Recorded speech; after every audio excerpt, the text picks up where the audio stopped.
Hello friends, टेक्नोमार्ट की series solution में आपका स्वागत है। तो आज का हमारा टॉपिक है एसएमपीएस। एसएमपीएस का फुल फॉर्म है स्विच मोड पावर सप्लाई। तो आज हम ये टॉपिक पे पढ़ते हैं कि हमारा ये एसएमपीएस पावर सप्लाई कैसे काम करता है। चलिए शुरू करते हैं। तो एसएमपीएस को चालू होने के लिए पहले तो हमको एसी 230 वोल्ट वो हमें चाहिए। तो हम यहाँ से शुरुआत करते हैं। तो ये हो गया हमारा लाइन न्यूट्रल, जहाँ से हम 230 वोल्ट इन करेंगे। अब जब ये 230 वोल्ट इन करते हैं तो एसएमपीएस में प्रोटेक्शन के लिए हमारे बीच में आते हैं फ्यूज़। तो एक लगा देते हैं हम फ्यूज़। ये आ गया हमारा एक फ्यूज़। फ्यूज़ के बाद आती है हमारी एक एमओवी। ये एमओवी उसका काम क्या है कि हम एमओवी के ऊपर देखते हैं तो ये हमारे कुछ एसएमपीएस में एमओवी कुछ इस टाइप की आती है। इसके दो लेग्स आते हैं, एक और दो, और उस पर कुछ सिंबल लिखा हुआ होता है, जैसे कि 20D270। इसका मतलब ये होता है कि 20D क्या है, 20D है हमारी जो एमओवी है, इसका डायामीटर है 20 मिलीमीटर। और जो 270 है वो है इसके अंदर से पास होने वाली वोल्टेज। ये एमओवी क्या काम करेगी, जब तक इसके अंदर से 217 वोल्ट इन होगे तब तक इसमें कुछ भी गड़बड़ी नहीं होगी। मगर 217 से ऊपर वोल्टेज चली जाएगी, जैसे कि 300 वोल्ट चले गए तो क्या होगा, ये एमओवी इंटरनली शॉर्ट हो जाएगी। जैसे ही एमओवी शॉर्ट हो जाएगी तो क्या होगा कि ये एमओवी हमारी शॉर्ट हो गई तो हमारा ये फ्यूज़ फायर हो जाएगा। तो इसका मतलब कि यहाँ से यहाँ तक का हमारा जो सेक्शन है वो प्रोटेक्शन के लिए है। अब इसके बाद आती है हमारी capacitor.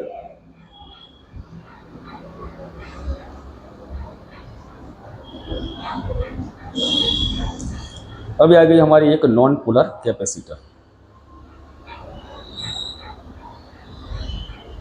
In non polar capacitor का काम क्या है, पीएफ फैक्टर को कंप्लीट करना। इसके बाद आएगा हमारा एक इंडक्टर।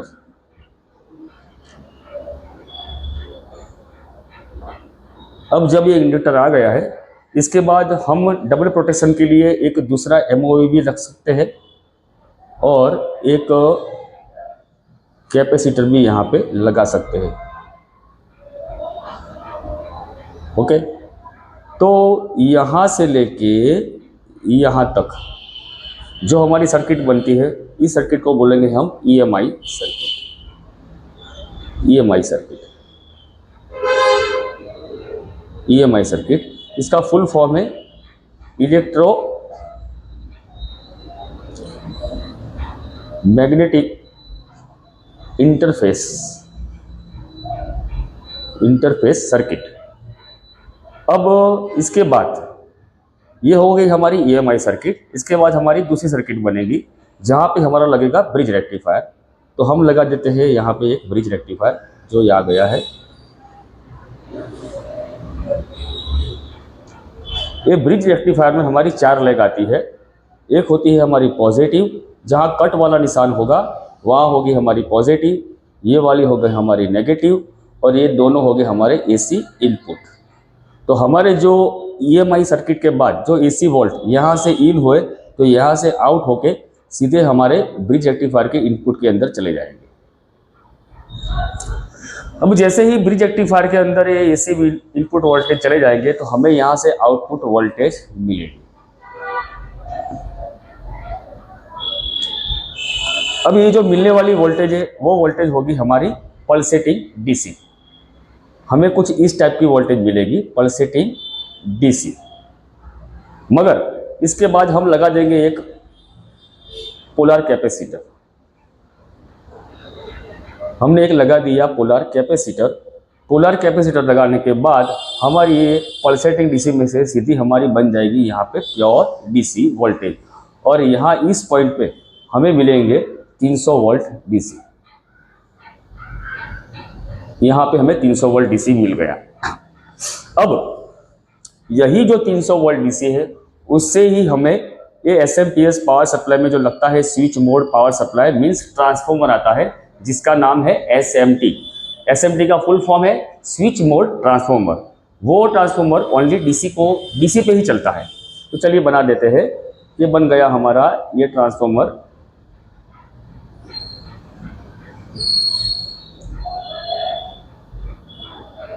ये बन गया हमारा स्विच मोड ट्रांसफॉर्मर। ये वाला हमारा हो गया प्राइमरी वाइंडिंग।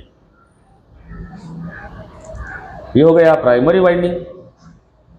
इसके बाद ये हो गया हमारा सेकेंडरी वाइंडिंग। ये 1 नंबर का सेकेंडरी वाइंडिंग है, ये हमारा दूसरा सेकेंडरी वाइंडिंग है।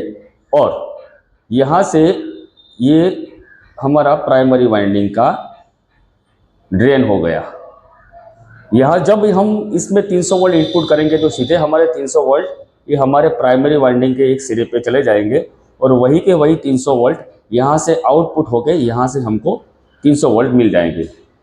अब यहाँ हो गया हमारा सेकेंडरी वाइंडिंग, ये हो गया सेकेंडरी वाइंडिंग, ये हो गया हमारा प्राइमरी वाइंडिंग।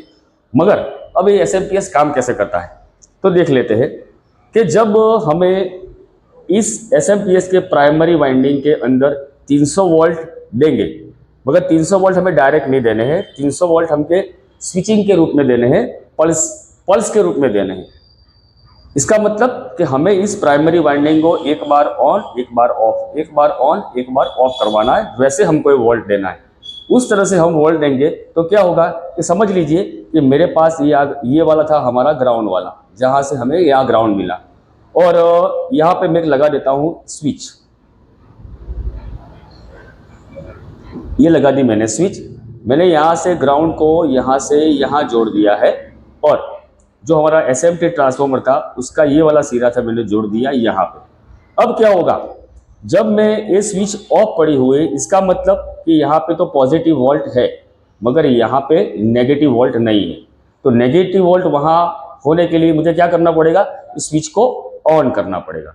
जैसे मैं स्विच को ऑन करूँगा तो मेरा जो ग्राउंड पड़ा था नेगेटिव वोल्ट वो चला जाएगा यहाँ पे।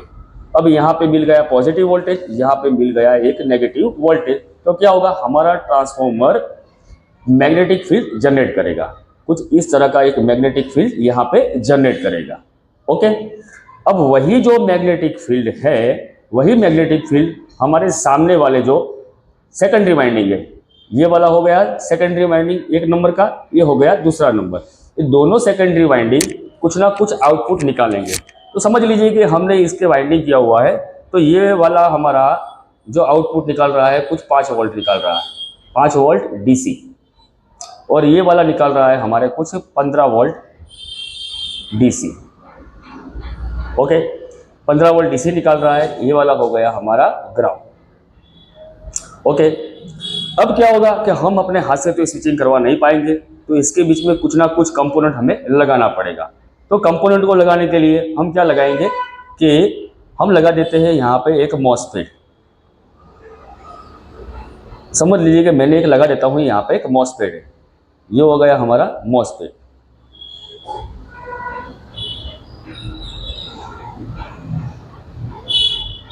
यहाँ पे लगाता हूँ एक मॉसफेट।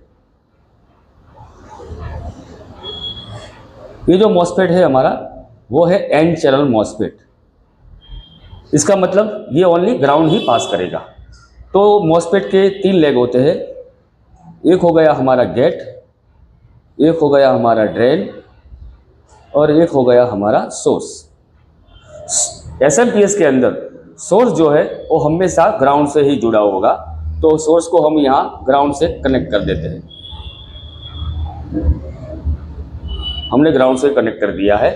और मैंने बोला था आपको कि ये वाली जो ट्रांसफॉर्मर में एसएमजी ट्रांसफॉर्मर है, वहाँ से जो 300 वोल्ट इनपुट हुई वो बाहर निकलते ही उस पिन को बोलेंगे हम ड्रेन। तो ये जो मॉसफेट है उसका जो ड्रेन वाला जो लेग है वो कनेक्ट हो जाएगा हमारे एसएमटी ट्रांसफॉर्मर के लेग के ऊपर। अब कनेक्ट हो गया। अब क्या होगा, पहले हम स्विच से ट्रांसफॉर्मर को ऑन ऑफ करवा रहे थे, अब हम मॉसफेट के जरिए हमारे प्राइमरी वाइंडिंग को स्विचिंग कराएंगे। मगर स्विचिंग करवाने के लिए इसको फ्रीक्वेंसी चाहिए हाई, और हाई फ्रीक्वेंसी के ऊपर हम तो काम नहीं कर पाएंगे, मगर इसको स्विचिंग करवाने के लिए एक लगी हुई है आईसी, जिसको बोलते हैं PWM IC. PWM, okay, PWM IC. PWM IC का फुल फॉर्म है pulse with modulation. Pulse with modulation means क्या होता है कि जिस तरह से ये पल्स, इसको जैसे पल्स निकालता है तो पल्स के साथ इसका जो बोलते हैं विड्थ, आउटपुट में जो एम्पलीट्यूड निकलता है, जो वोल्ट निकलता है, उसकी विड्थ कम या ज़्यादा होती है पल्स के हिसाब से। तो ये आईसी के अंदर जो आईसी है हमारी, उसमें कितने प्रकार के लेग आते हैं, पहले एक बार वो देख लेते हैं।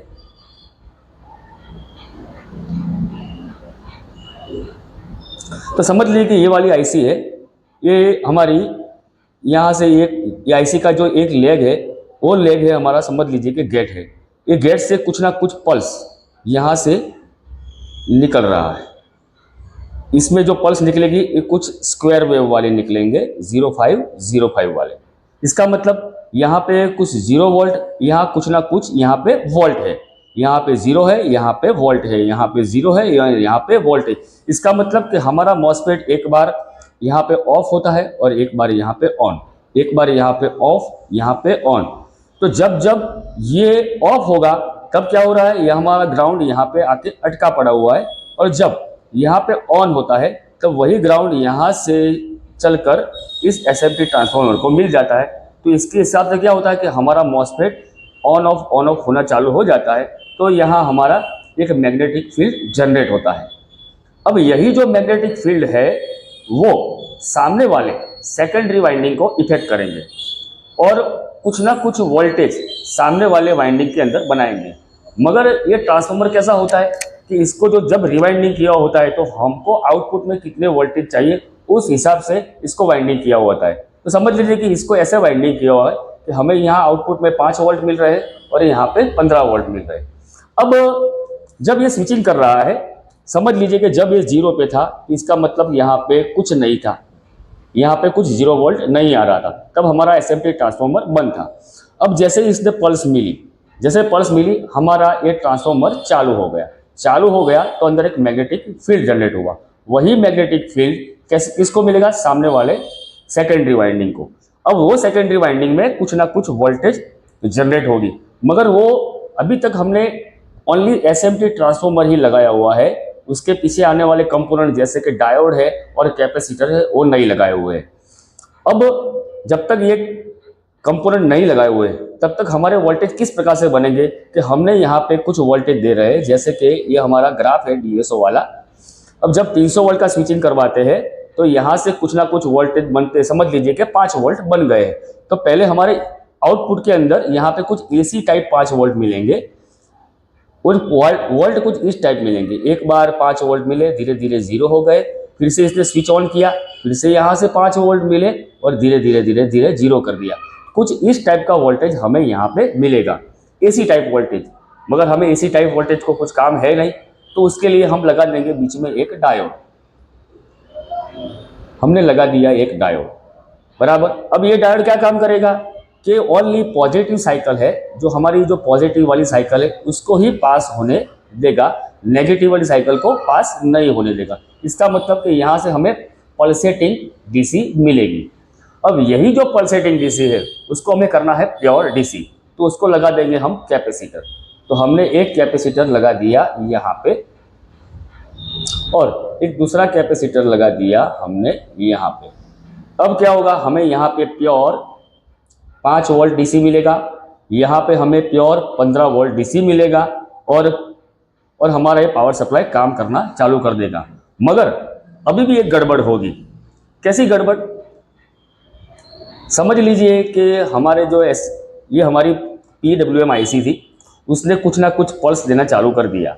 अब ये पल्स दे रही है, पल्स देने से हमारा मॉसफेट स्विचिंग कर रहा है और स्विचिंग होने से ये हमारा प्राइमरी वाइंडिंग और स्विच ऑन और स्विच ऑफ हो रहा है। मगर इसमें भी एक गड़बड़ आएगी। क्या आएगी, जब तक ये हमारा 0 पे है इसका मतलब कि प्राइमरी वाइंडिंग हमारा ऑफ है, मगर जब ये ऑन होगा तो इसके अंदर एक मैग्नेटिक फील्ड जनरेट होगा, और जब फिर से वो ऑफ होगा तो क्या होगा कि वो जितने वोल्ट उसने इनपुट में लिए थे वही इनपुट के वोल्टेज वो बैकअप में वापस दे जाएगा।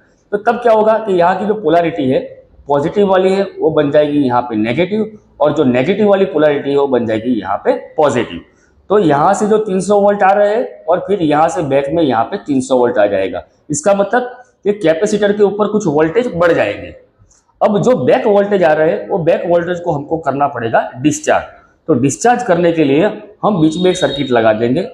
तो यहाँ पे क्या करेंगे, एक डायोड लगा देंगे।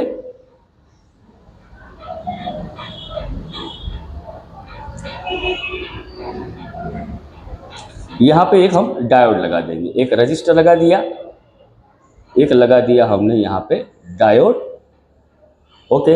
और यहाँ पे लगा देते हैं एक नॉन पोलर कैपेसिटर। ये जो सर्किट है इसका नाम है स्नूबर सर्किट।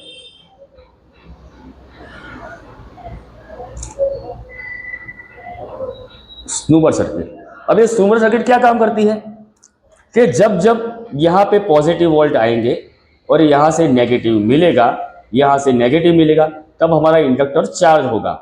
जब हमारा मॉसफेट ऑफ होगा तब क्या होगा, यही जो अंदर वोल्टेज स्टोर, जो मैग्नेटिक फील्ड स्टोर था वो बैकअप में हमें को क्या देगा, वोल्टेज देगा। जब वो वोल्टेज देने की कोशिश करेगा तब हमारी ये इसकी दोनों की पोलैरिटी चेंज हो जाएगी। तब ये पॉजिटिव था ये बन जाएगा हमारा नेगेटिव, और ये नेगेटिव था वो बन जाएगा हमारा पॉजिटिव। तो उस टाइम क्या होगा कि जो पॉजिटिव वोल्टेज है वो डायोड इसको पास होने देगा, और जो नेगेटिव वोल्टेज है वो इसको पास होने देगा। उस टाइम जब स्विच होने के टाइम इसके अंदर जितना भी इंडक्टेंस था, जितना भी ईएमएफ था, ये हमारा डायोड और रजिस्टर और कैपेसिटर जो हमारी स्नूबर सर्किट है इसको क्या कर देगी, जीरो कर देगी। तो हमारा जो प्राइमरी वाइंडिंग है वो जब पॉजिटिव साइकिल आती है, जब जब पॉजिटिव पल्स आते हैं उस टाइम ही हमारा प्राइमरी वाइंडिंग काम करता है। जब ऑफ होता है तब बैकअप वोल्टेज मारते तब वो कुछ काम करता नहीं। तो ये हमारी हो गई स्नूबर सर्किट। अब दूसरी बात ये है कि इसने ये स्विचिंग करना चालू कर दिया। समझ लीजिए कि इसकी जो ये जो आउटपुट में पल्स निकाल रही है उसको जब आईसी को जब मालूम नहीं था कि आउटपुट में कितने वोल्टेज निकालना है तब उसने अपना स्विचिंग चालू कर दिया है। अब धीरे धीरे क्या करेगी कि पहले समझ लीजिए कि यहाँ पे जो ड्यूटी साइकिल है इसकी 50% थी हमारी ऑफ टाइम, 50% थी हमारी ऑन टाइम। उस टाइम यहाँ पे कुछ वोल्टेज बनाना चालू कर दिया तो समझ लीजिए कि यहाँ पे कुछ 2 वोल्टेज आउटपुट में निकले। अब धीरे धीरे क्या करेगी ये सर्किट, ड्यूटी साइकिल बढ़ाना चालू कर देगी। वो करेगी 70% ऑन टाइम होगा, 30% ऑफ टाइम होगा। 70% ऑन टाइम और 30% ऑफ टाइम। जैसे ये ड्यूटी साइकिल का टाइम बढ़ जाएगा यहाँ पे वोल्टेज बढ़ना चालू हो जाएगा। 2 में से यहाँ पे हो गया 3 वोल्ट, फिर यहाँ से 80% हो गए तो यहाँ पे हो गया 4 वोल्ट। वो अपना ड्यूटी साइकिल बढ़ाती रहेगी। मगर अब ये वोल्टेज कितना बनाना है ये इस आईसी को मालूम नहीं है। तो इसका इस आउटपुट में हमें यहाँ पे कंपलसरी फिक्स 5 वोल्ट ही चाहिए। मगर जब तक ये आईसी को मालूम नहीं पड़ेगा कि यहाँ पे 5 वोल्ट बन रहे हैं तो वो क्या करेगी, अपना जो फ्रीक्वेंसी है ड्यूटी साइकिल वो बढ़ाती रहेगी। बढ़ाने के कारण क्या होगा, यहाँ पे वोल्टेज जो है वो हाई हो जाएंगे। जैसे कि हमको यहाँ पे 5 वोल्ट चाहिए, उसने इतना स्विचिंग फास्ट कर दिया कि हमको मिल गए यहाँ पे कुछ 12 वोल्ट। अब 12 वोल्ट मिलने से क्या होगा कि हमारे जो आगे के कंपोनेंट लगे हुए हैं जैसे कि एमसीयू है, सेंसर है, डिस्प्ले है, वो हमारी डैमेज हो जाएगी या खराब हो जाएगी। तो यहाँ पे 5 वोल्ट बन रहे हैं उसका फीडबैक हमें इस वाली आईसी को मिलना चाहिए। तो इसके लिए हमारी एक फीडबैक सर्किट बनती है। तो चलिए इस फीडबैक वाली सर्किट को भी हम देख लेते हैं कि फीडबैक वाली सर्किट कैसे काम कर रही है।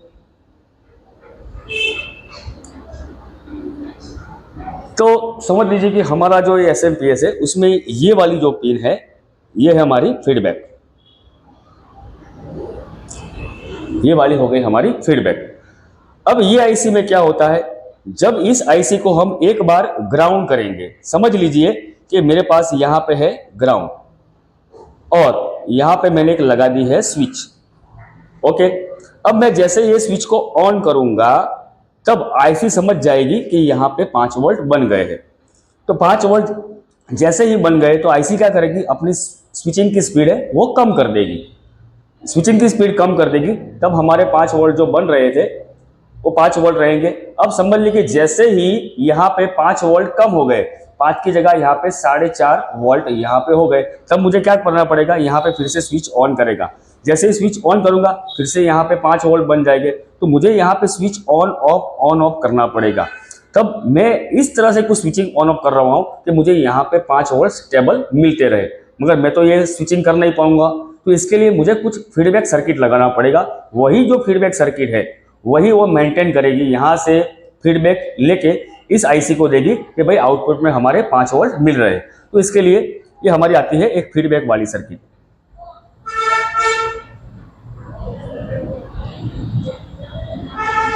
चलिए समझ लेते हैं कि फीडबैक सर्किट कैसे काम करती है। तो पहले तो हमें क्या करना होगा कि हमारी जो फीडबैक सर्किट है, यहां से हम ले लेते हैं 5 वोल्ट, यहां तक आ गए, यहाँ पे आ गए हमारे 5 वोल्ट जो एसएमपीएस से बने हुए थे। अब हमें इस जो सर्किट है उसको हमें देना है ग्राउंड, तो उसको लगा देंगे हम एक यहाँ पे ऑप्टो कपलर। ये आ गया हमारा ऑप्टो कपलर।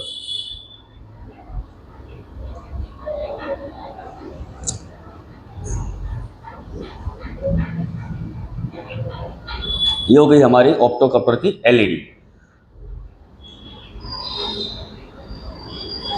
अब क्या होगा कि हमने इस फीडबैक वाले सेक्शन की एक लेग को हम कनेक्ट कर देंगे हम ऑप्टो कपलर से, और एक पिन को लगा देंगे हम यहाँ से ग्राउंड से। ओके, अब क्या होगा, ये हमारा कलेक्टर है, ये हमारा इमिटर है, ये हमारा कैथोड है और ये एनोड। अब हमें ये ऑप्टो कपलर को ऑन ऑफ करवाना है, मगर कब, जब यहाँ 5 वोल्ट होते हैं तब ये हमारा ऑप्टो कपलर का ये एलईडी ऑन होना चाहिए, और जब 5 वोल्ट से कम हो जाए तब ये एलईडी हमारा ऑफ हो जाना चाहिए। तो हम इसके बीच में लगा देंगे हम हमारा एक TL431। ये हमारा हो गया एक TL431। ये TL431 है, ये क्या है, हमारा प्रोग्रामेबल ज़ीनर डायोड है।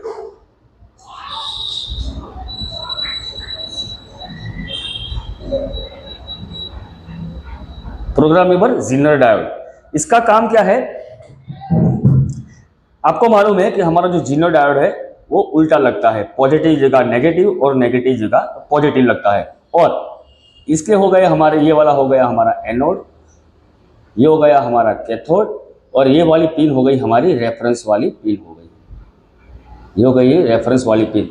अब ये TL431 कैसे काम करता है, जब तक इसके रेफरेंस के ऊपर हम 2.5 वोल्ट नहीं देंगे तब तक ये हमारा TL431 प्रोग्रामेबल ज़ीनर डायोड ऑन नहीं होगा। तो हमें इसके ऊपर 2.5 वोल्ट देने के लिए जो हमारे यहाँ से 5 वोल्ट आ रहे हैं वहीं से हमको एक डिवाइडर पॉइंट बनाना पड़ेगा। तो यहाँ से 5 वोल्ट आ रहे हैं, यहाँ से हम ले लेते हैं ग्राउंड, ये हो गया हमारा ग्राउंड। ओके, अब आपको मालूम है कि TL431 उल्टा लगता है, तो एनोड लग जाएगा हमारे यहाँ से ग्राउंड से लग जाएगा। ओके, अब जो हमारी एलईडी है, हमारा जो ये ऑप्टो कपलर है, उस एलईडी को ऑन होने के लिए यहाँ पे चाहिए हमें पॉजिटिव वोल्टेज और यहाँ पे चाहिए हमें नेगेटिव वोल्टेज। तो हम क्या करेंगे, यहाँ से जो पॉजिटिव वोल्टेज जो आ रही है वो कनेक्ट कर देंगे हम यहाँ के एलईडी वाले सिरे पे, एनोड पे, और बीच में लगा देंगे एक रजिस्टर 330 ओम्स का। वो क्या करेगा, 5 वोल्ट जो इनपुट हो रहे हैं, तो एलईडी को जो 1.1 वोल्ट चाहिए, तो करंट कंट्रोल करके इस एलईडी को ओनली देगा 1.1 वोल्ट, बाकी के जो वोल्ट है वो रजिस्टर खुद ले लेगा। अब हमारे एलईडी को जो पॉजिटिव वोल्टेज चाहिए 1.1 वोल्ट, वो तो यहाँ से मिल रही है, अब उसको चाहिए यहाँ से ग्राउंड। अब मैंने आपको बताया कि ये जो TL431 लगा हुआ है हमारा उल्टा, तो यहाँ से जो ग्राउंड है वो यहाँ तक आके अटका पड़ा हुआ है। अब ये यहाँ से पास कब होगा, जब तक इसके रेफरेंस पे 2.5 वोल्टेज नहीं मिलेंगे तब तक ये हमारा ग्राउंड आउटपुट नहीं करेगा। तो हम ये जो ग्राउंड आउटपुट कर रहा है इसको जोड़ देते हैं ये वाली एलईडी वाली कैथोड वाली पिन पे। अब आप समझ जाएंगे कि जब इसको ये ग्राउंड यहाँ से मिलेगा और यहाँ से पॉजिटिव मिलेगा तो हमारा ये एलईडी ऑन हो जाएगा, मगर इसको रेफरेंस वोल्टेज देना जरूरी है। जब तक रेफरेंस वोल्टेज नहीं देंगे तब तक हमारा TL431 काम नहीं करेगा। तो लगा देते हैं हम एक डिवाइडर पॉइंट बनाएंगे, यहाँ से एक पॉजिटिव हो गया, यहाँ से एक रजिस्टर लगा दिया और दूसरा रजिस्टर लगा दिया हमने यहाँ से एक नेगेटिव से। जो पॉजिटिव से आ रहा है हो गया हमारा R1, नेगेटिव से हो रहा है वो हो गया हमारा R2 बराबर। अब दोनों की वैल्यू सेम होगी तो ही हमारा डिवाइडर पॉइंट यहाँ पे वोल्टेज 2.5 बन जाएगा। तो समझ लीजिए कि मैंने यहाँ पे एक लगा दिया है 10K का रजिस्टर, यहाँ पे एक 10K का लगा दिया है रजिस्टर यहाँ पे, और यहाँ पे आउटपुट में यहाँ पे डिवाइडर पॉइंट बन गया, वहीं से हमें मिलेंगे यहाँ पे 2.5 वोल्टेज बराबर। अब जाके हमारी पूरी सर्किट खत्म हो गई है। अब समझ लेते हैं कि ये सर्किट पूरी कैसे काम कर रही है। अब जैसे ही यहाँ पे 5 वोल्ट बन गए, यहाँ पे बन गए हमारे डिवाइडर पॉइंट 2.5 वोल्टेज। जैसे ही ये 2.5 वोल्टेज TL431 को मिलेगा, ये क्या करेगा, ग्राउंड है जो वो हमारा आउटपुट कर देगा। तो ये हमारे जो LED है उसके कैथोड पे ग्राउंड मिल गया, और जो एनोड था वहाँ हमने 5 वोल्ट से एक रजिस्टर लगा के वहाँ पे पॉजिटिव वोल्ट दे दिया। तो उस टाइम हमारी LED ऑन हो जाएगी। जैसे ही ये LED ऑन हो जाएगी तो सामने वाला जो कलेक्टर है और इमिटर है वो दोनों कंडक्ट हो जाएंगे। जैसे ही कंडक्ट हो जाएंगे तो ये क्या होगा कि जो ग्राउंड यहाँ पे पड़ा हुआ था वो डायरेक्ट सीधा चला जाएगा PWM IC के अंदर। IC को ये ग्राउंड मिल गया। जैसे ही IC को ग्राउंड मिल गया तो IC समझ जाएगी कि हमारे प्रॉपर वोल्टेज जो 5 वोल्ट यहाँ पे बनने वाले हैं वो बन गए हैं। ओके, तब ये क्या करेगी, अपनी जो ड्यूटी साइकिल है वो रेगुलर वाली कर देगी। जैसे कि चल रही थी कि हमारी 50% ड्यूटी साइकिल पे हमारा स्विचिंग चल रहा था। बस अभी तक हमने कुछ लोड नहीं दिया, बिना लोड पे हमारी सर्किट चल रही है। हम मल्टीमीटर से चेक कर रहे हैं तो हमें यहाँ पे और ग्राउंड से 5 वोल्ट दिखा रही है। अब क्या होगा, जैसे ही हमने कुछ लोड लगा दिया, जैसे कि हमने कोई छोटी सी एक मोटर लगा दी है DC वोल्टेज की मोटर जैसे ही हम लगाएंगे तो मोटर क्या करेगी, सर्किट में से कुछ ना कुछ पावर कंजप्शन करने की कोशिश करेगी। तो 5 वोल्ट है उसकी जगह वो पावर खींचने की कोशिश करेगी, वोल्ट खींचने की कोशिश करेगी। तो 5 की जगह यहाँ पे कुछ ना कुछ वोल्टेज डाउन हो जाएंगे। समझ लीजिए कि 5 वोल्ट थे उसकी जगह हो गए यहाँ पे 4.5 वोल्टेज, 4.5 वोल्टेज हो गए। अब जैसे ही 4.5 वोल्टेज हो गए तो क्या होगा, यहाँ जो हमारा डिवाइडर पॉइंट जो 5 वोल्ट से बना था वो बनेगा 4.5 वोल्ट से। जैसे ही 4.5 वोल्ट का डिवाइडर पॉइंट यहाँ मिलेगा तो यहाँ पे जो 2.5 वोल्टेज आ रहे थे उसकी जगह हो जाएंगे 2.5 से कम हो जाएंगे। अब जब 2.5 वोल्ट से कम हो जाएगा तो हमारा LED ऑफ हो जाएगा। जैसे ही ऑफ हो गया इसको ग्राउंड मिलना बंद हो गया, हमारी LED बंद हो गई। अब LED बंद हो गई तो यहाँ से जो ग्राउंड इस IC को मिल रहा था वो IC को मिलना बंद हो गया। तो IC को मालूम हो गया कि आगे से कुछ वोल्टेज कम हो गए हैं। तो उस टाइम ये हमारी जो IC है PWM IC वो क्या करेगी, यहाँ से अपना ड्यूटी साइकिल टाइमिंग बढ़ा देगी। जैसे कि 50% था उसकी जगह 60, 70, 80% स्विचिंग बढ़ा दी। जैसे ही उसने ये स्विचिंग बढ़ा दिया तो फिर से यहाँ से वोल्टेज हमारा 5 वोल्ट बन गया। जैसे यहाँ पे 5 वोल्ट बन गया, यहाँ पे डिवाइडर था वो हमारा 2.5 वोल्ट का बन गया। 2.5 मिल गया, हमारा LED ऑन हो गया। LED ऑन होने से यहाँ ग्राउंड IC को मिल गया। फिर से ये IC को मालूम हो गया कि यहाँ पे 5 वोल्ट बन रहे। तो यहाँ जो ये 5 वोल्ट बन रहे हैं उससे फीडबैक से ही हमारे IC को मालूम पड़ रहा है कि 5 वोल्ट के 4.5, 5 वोल्ट या 4.5 वोल्ट का वेरिएशन होता है। मगर ये कम ज़्यादा हो रहा है वो बहुत ही माइक्रो सेकंड के अंदर होता है, जो हम देख भी नहीं पाएंगे कि कितने टाइम में हो रहा है। तो ये IC क्या कर रहे हैं कि उस 5 वोल्ट से लेकर 4.5 वोल्ट के बीच का जो वेरिएशन होता है उसके अंदर ये हमारी फीडबैक सर्किट काम करती है। अब ये तो हमने पढ़ लिया कि हमारी सर्किट फीडबैक वाली सर्किट काम कर रही है, पूरा SMPS क्या से काम कर रहा है। मगर ये वाली जो हमारी IC है उसके अंदर हमारी ये वाली जो लेग है वो गेट है जो मॉसफेट को स्विचिंग करवा रही थी। ये वाली जो फीडबैक वाली सर्किट है जो हमें ऑप्टो कपलर को चलाना है उसके लिए। मगर इसके अंदर जब तक हम सोच लीजिए कि मैंने यहाँ से लाइन और न्यूट्रल दे दिया, अब जैसे ही अंदर इनपुट हुए हमारे 300 वोल्ट बन गए, मगर अभी तक हमारा SMPS चालू नहीं होगा। क्यों? कि PWM IC को चालू होने के लिए कुछ ना कुछ वोल्टेज चाहिए। तो समझ लीजिए कि ये वाली IC की ये वाली लेग है उसको चाहिए हमें VCC वोल्टेज। ये हो गई हमारी VCC हो गई और ये वाली हो गई हमारी ग्राउंड वाली। अब इस IC के VCC के ऊपर 19 वोल्ट DC चाहिए बराबर। अब ये 19 वोल्ट DC मिलेंगे तो ही ये हमारी IC चलना चालू करेगी। मगर अभी तो हमने कुछ वोल्टेज दिया नहीं है, तब तक ये कुछ पल्स आउटपुट करेगी नहीं। पल्स आउटपुट ही नहीं करेगी तो हमारा मॉसफेट स्विचिंग नहीं करेगा, मॉसफेट स्विचिंग नहीं करेगा तो हमारा पूरा एसएमपीएस काम नहीं करेगा। तो ये जो वीसीसी वोल्टेज है वो कहाँ से मिल रहे हैं, तो समझ लीजिए कि हमने यहाँ पे ये जो प्राइमरी और सेकेंडरी वाइंडिंग बना है उसके अंदर एक हमारा ऑक्सिलरी वाइंडिंग आता है, एक हमारा ऑक्सिलरी वाइंडिंग आता है। ये हो गया हमारा ऑक्सिलरी वाइंडिंग, ये हो गया हमारा ग्राउंड, और यहाँ से जम करके हम यहाँ आ जाते हैं और यहाँ पे लगा देते हैं एक डायोड, तो डायोड के बाद लगा देते हैं हम एक कैपेसिटर, और यहाँ से हमारे 19 वोल्ट डीसी मिलेंगे। ओके, ये जो यही वोल्टेज है, यही जो वोल्ट है, यही वोल्ट हमें यहाँ से इस वाली वीसीसी पिन पे मिलने वाले हैं, बराबर। मगर अभी तक भी हमारा ये जो एसएमपीएस चालू नहीं होगा, क्यों? कि जब तक ये हमारी PWM IC को कुछ वोल्टेज नहीं मिलेंगे तब तक तो आउटपुट में कुछ पल्स निकालने वाली है नहीं, और जब तक ये पल्स नहीं निकालेगी तब तक हमारा एसएमपीएस चालू नहीं होगा। तो एक बार एसएमपीएस को चालू करने के लिए हमें कुछ ना कुछ स्टार्टअप वोल्टेज देने पड़ते हैं।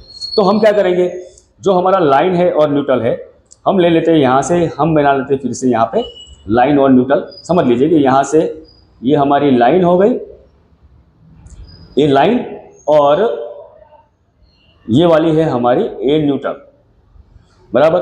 अब लाइन और न्यूट्रल से हम एक रजिस्टर लगाएंगे, एक और एक, दो, और बना लेंगे हम यहाँ पे एक डिवाइडर पॉइंट। और डिवाइडर पॉइंट कुछ ऐसा होगा, ये होगा एक पॉजिटिव से आ रहा है, एक हमारा R1 है और दूसरा है हमारा R4। ये हाई वैल्यू के रजिस्टर हो गए। ये क्या काम करेंगे, ये मैंने एक लाइन से लगाया है, एक न्यूट्रल से लगाया है, और यहाँ पे डिवाइडर पॉइंट बनके हमको कुछ वोल्टेज ड्रॉप करके यहाँ पे देंगे हमें 19 वोल्ट। ये जो 19 वोल्ट है वही वोल्ट हमें देना है इस सर्किट के ऊपर, ये वाली सर्किट के ऊपर। अब क्या होगा कि जैसे ही हमने लाइन न्यूट्रल 230 वोल्ट दे दिया तो यहाँ से डिवाइडर पॉइंट से 19 वोल्ट इस आईसी को मिल गए, तो ये आईसी एक बार हमारी चालू हो गई। जैसे ही हमारी चालू हो गई आईसी तो फिर पूरा हमारा एसएमपीएस काम करना चालू कर देगा। फिर ये वोल्टेज नहीं भी मिलेंगे तो भी हमारी आईसी चालू होगी, क्यों? कि अब एक बार इसने एसएमपीएस चालू कर दिया तो ये ऑक्सिलरी वाइंडिंग है, ये वाला है हमारा ऑक्सिलरी वाइंडिंग।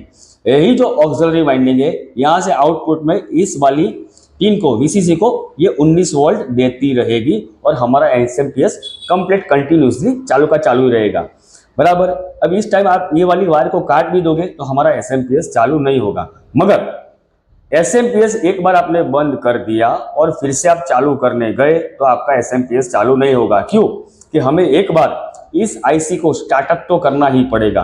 तो ये जो दो रजिस्टर हमने लगाए हैं वो रजिस्टर और जो हमने ये सप्लाई बनाया है उसको बोलेंगे हम स्टार्टअप वोल्टेज, स्टार्टअप वोल्टेज। एक बार 1 सेकंड के लिए हमें इस आईसी को चालू करने के लिए स्टार्टअप वोल्टेज तो देने पड़ेगा, तो ही हमारा एसएमपीएस चालू होगा। तो फ्रेंड्स, मैंने आपको ये एसएमपीएस पावर सप्लाई समझाया है, आपको अच्छा लगा तो मेरी चैनल को सब्सक्राइब कीजिए, लाइक कीजिए और कमेंट कीजिए कि मेरा वीडियो आपको कैसा लगा। जो अच्छा लगा है तो हम दूसरे वीडियो बनाएंगे और आपको जानकारी मिलेगी और आप भी पीसीबी का काम अच्छी तरह से सीख पाएंगे। धन्यवाद।